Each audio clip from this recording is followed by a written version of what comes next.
Hello, this is Mr. George, and I'm going to take a couple minutes to share with you the schematics and design for our new parking lot striping and some procedures that will be used for drop-off and pickup for your students this school year.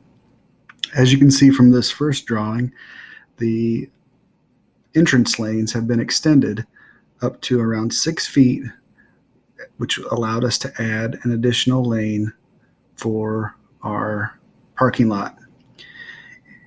In this drawing, you can see that there are two arrows in the middle lane. This is because we are going to be using a floating or a rotating process for 2 lanes coming in the morning and 2 lanes going out in the afternoon. So that way we can have an easier flow of traffic and get some of the traffic off of 300 into our school parking lot. One key note is that when you come into the parking lot, if you are a high school or a middle school drop-off, you'll want to make yourself into the far right lane or the outside. If you are going to be dropping off for the elementary, you'll want to migrate yourself into the middle lane, and that'll be important when I show you the next drawing. So as you migrate into the school, you can see we have a traffic flow that goes both directions as we get off of the entrance lane. Here, and I'll show you the parking lot schematic for the entire lot.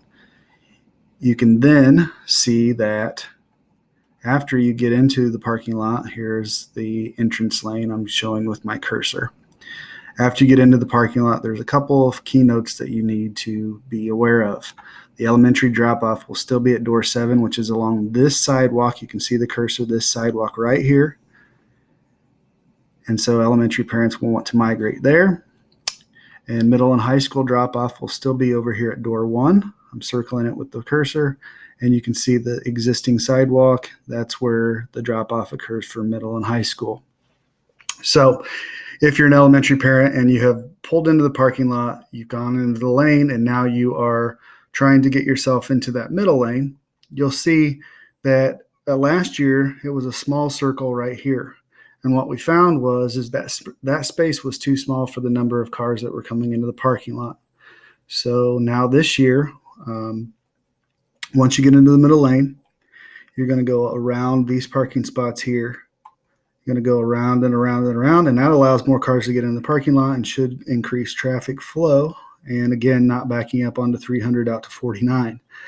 So you're going to come in, you're going to migrate around to the elementary drop-off around those last parking spots. So you're going to cut, this is the flow. Previously, Mrs. Niebel noted that the only people that were dropping off were the last 1 or 2 cars. She will have people stationed all from this end of the sidewalk to this end of the sidewalk for drop-off at door 7. And one important thing to note is that once you've made yourself over to the curb, that your students should get out on curbside immediately and make their way into door 7. They don't have to wait for a special pickup at that point by a person.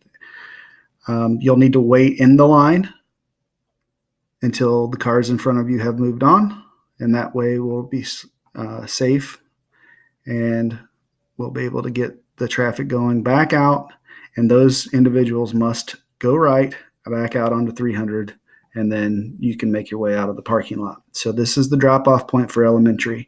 And again, the pattern is you come into the lot, you go around the parking circle here, around that last spot, and come here.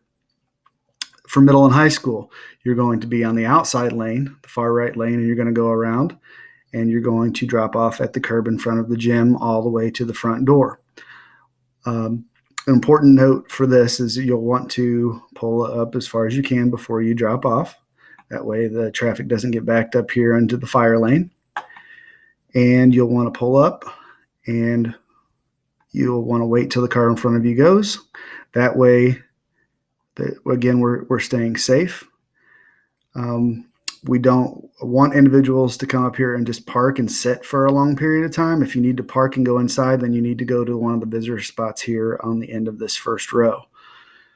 So you're going to drop off as soon as you're stopped, your student gets out, and you move on up as the flow goes out of the parking lot.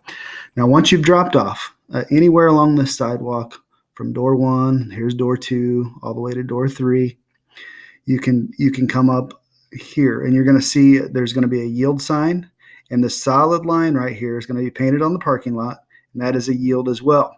This is due to the fact that we have elementary parents that are coming this way. When you yield, okay, you're waiting for a stop, you're going to go back out to the left, back out into the lane, and back out to the fire lane down to 49. That will keep the flow going. These individuals, if they're stopped and you've acknowledged each other, then you can proceed on. Individuals that are pulling into this spot, please don't block this lane so we can have some exit for individuals wanting to go back out of the parking lot.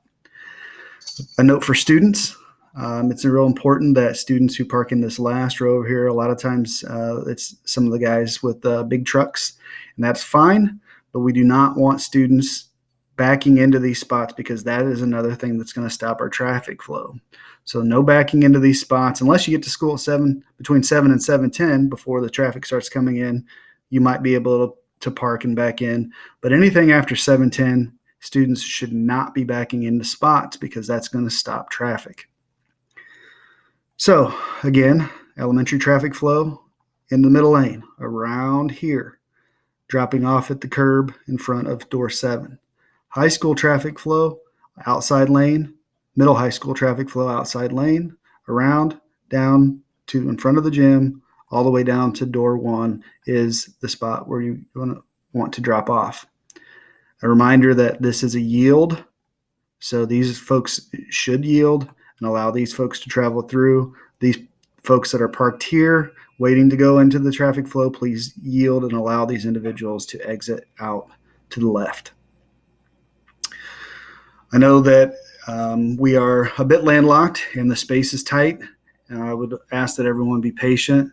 We will have individual staff, including our SRO, out into the parking lot by the entrance. The principals and some teachers will be out. Some aides will be out to try to help direct traffic, especially early on as we get used to this flow. But that is the new traffic design. You can see we've added close to 40 spots to the lot, which will allow us to compensate for the increase in numbers that we've had this year. And in previous years, that'll allow us to have more student parking. So everyone, I hope everyone is ready for a wonderful school year. And if you have any questions, please feel free to call or email either Mrs. Nebel or myself. We will be happy to help you with the process. Thank you.